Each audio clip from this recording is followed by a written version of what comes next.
It started as a two-plane mail carrier in the deserts of West Texas, nearly collapsed under the weight of deregulation, survived two bankruptcies, and somehow ended up merging with one of the largest airlines in the world.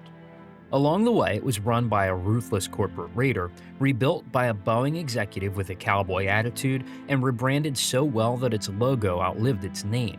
This is the story of the airline that was always underestimated. This is Continental Airlines. Continental's story didn't begin in a glass tower in New York or in the airline capital of Chicago. It started in a dusty hangar in El Paso, Texas. The year was 1934. The country was deep in the Great Depression, and commercial aviation was still finding its footing. That's when a little company called Varney Speedlines took to the skies, flying single-engine planes on short-haul routes across the American Southwest.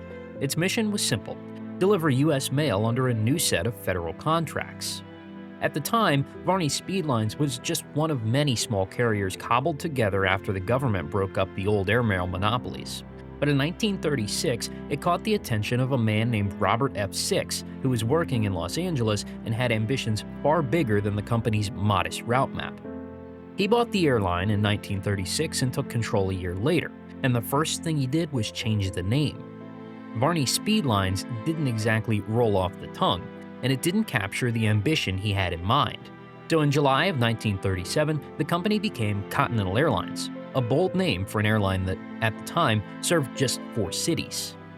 But Six wasn't naming the company for what it was. He was naming it for what it would become. He also moved the airline's headquarters to Denver, placing it right in the middle of the country, a better jumping-off point for the kind of nationwide network he envisioned. And from there, he started building. Continental added more cities across the Rockies and the Southwest, eventually expanding to places like Tulsa, Kansas City, and even Los Angeles. Even in those early years, Continental had a reputation for doing more with less.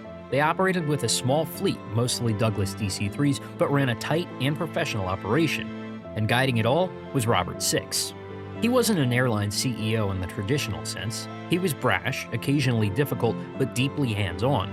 According to multiple accounts, including his New York Times obituary, he knew everyone in the company by name, flew the routes, and constantly looked for new opportunities to grow. Six didn't just want to make Continental bigger. He wanted it to mean something. That sense of identity, of fighting to be more than just another airline, never really left Continental. Even in its earliest years, it wasn't the biggest or the flashiest, but it moved with purpose. And in an era when airlines were dropping like flies, Continental was already doing something rare, building a foundation that would actually last. After World War II, Continental entered a second life phase, shedding its airmail origins and taking off into passenger service. Fueled by returning veterans and a booming demand for travel, Continental acquired surplus Douglas DC-3s and later DC-6s, transforming itself into a reliable regional carrier. By the late 40s, its network expanded well beyond the Southwest to include destinations like San Antonio, Kansas City, and Los Angeles, setting the foundation for its national presence. Robert Six continued to steer the airline with an eye for innovation and resourcefulness. He invested aggressively, ordering 7 Convair 340s and 2 DC-6Bs in 1951, a purchase that almost equaled that year's total income, betting everything on growth. The bold investments paid off, and Continental emerged from the 50s as a well-run professional outfit. Continental's reach grew even further during the Vietnam War. Awarded lucrative military airlift command contracts, the airline flew cargo, troops, and essential supplies between the US and Southeast Asia. Its long-range Boeing 707s became familiar sights at Saigon Airport, accounting for a remarkable 39% of Continental's passenger miles in 1967. That same expertise fueled new ventures like Air Micronesia in 1968, which connected remote Pacific islands and would eventually become Continental Micronesia, a vital network bridge until the 21st century. Through all of these shifts, Continental under Six remained resourceful, bold, and strategically opportunistic. It was competing head-to-head with the big players of the industry, and by the end of the 1960s, it had stopped being a regional afterthought and started behaving like a global contender. In 1978, everything changed. The Airline Deregulation Act swept away federal controls over fares and routes, opening competition like never before. For Continental, this was a turning point, but not necessarily a good one. Smaller, nimble discount carriers began undercutting legacy airlines, and Continental soon found itself squeezed. It lost almost $500 million between deregulation and 1983, while larger airlines also bled red ink. Industry-wide losses hit $514 million in the first half of 1983. Amid the chaos, Frank Lorenzo entered the picture. Already known for reviving Texas International Airlines with wage cuts and aggressive strategy, Lorenzo's Texas Air Corporation launched a hostile takeover of Continental in 1981. He arrived with a reputation.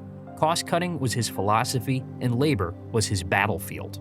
In September 1983, Continental filed for Chapter 11 bankruptcy, a move made even though it still had about $50 million in cash and a positive asset-to-debt ratio. Facing union resistance to cost cuts, Lorenzo leveraged bankruptcy to void union contracts, slash wages up to 50%, extend employee work hours, and demand new work rules. The response was fierce. Mechanics struck. Flight attendants walked the picket line, and even some pilots joined in. Within 54 hours, it was back in the sky, flying to 25 of its 78 former cities with just a fraction of its workforce. The airline aggressively promoted prices at $49 one way, later adjusting to $75 to $99, putting intense pressure on competitors. Lorenzo framed it as survival, not union busting. "Our sole problem was labor," he once said. But to many employees, it felt like a hostile takeover. Still, the numbers told a different story. By late 1984, Continental earned a $50 million profit and had exceeded its pre-bankruptcy capacity with roughly 25% fewer workers. Lorenzo boasted the airline was now a lean, competitive, low-fare operator, yet beneath the surface, worker morale was low and trust was damaged. By the time Lorenzo stepped away in 1990, Continental had been reshaped into a leaner, more aggressive airline. Workers were weary and unions were fractured, and the airline's soul felt bruised, but what remained was a company that had survived deregulation.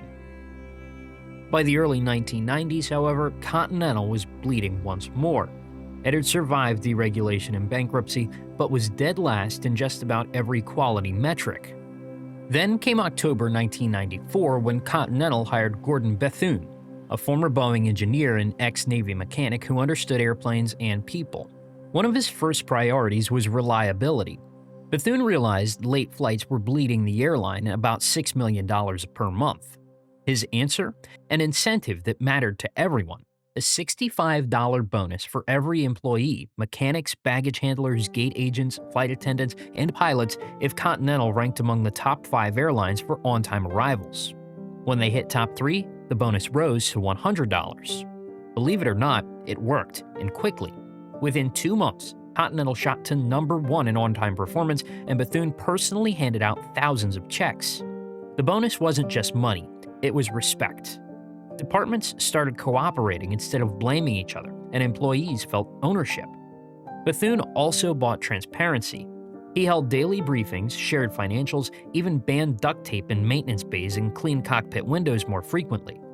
He streamlined leadership, cutting dozens of vice presidents, and redirected investment into reliable aircraft. He even convinced Boeing to return $27 million in unused deposits, solving a near-payroll crisis. The turnaround was immediate. In 1994, Continental posted a $600 million loss. By year's end, it had a $225 million profit. Over the next few years, the airline consistently earned top marks for on-time performance, baggage handling, and customer service. Revenues doubled to nearly $10 billion by 2000, stock rose from $2 per share to over $50 per share, and Fortune named Continental one of the 100 best companies to work for 6 straight years. Bethune captured this transformation in his memoir, From Worst to First. He often said employees didn't need cash incentives, they needed to feel respected, informed, and trusted. By the late 1990s, Continental was ready to grow beyond the familiar routes across Texas and the Rockies. Under Bethune's leadership, the airline decided to deepen its presence at key U.S. hubs and launch cutting-edge international services. Continental took major steps to expand its footprint in Houston and Newark, transforming those airports into major gateways. The airline also significantly ramped up operations at Cleveland, though that hub would later shrink while laying the groundwork for global connections. In 1998, Continental began flying to Ireland and Scotland, signaling its commitment to Europe. That same year, the airline welcomed its first Boeing 777 and launched nonstop service from both Newark and Houston to Tokyo, smashing previous limitations on range and connectivity.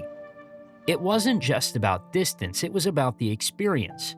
Continental invested in an upgraded international business class product with lie-flat seats, personal device entertainment screens, and premium service.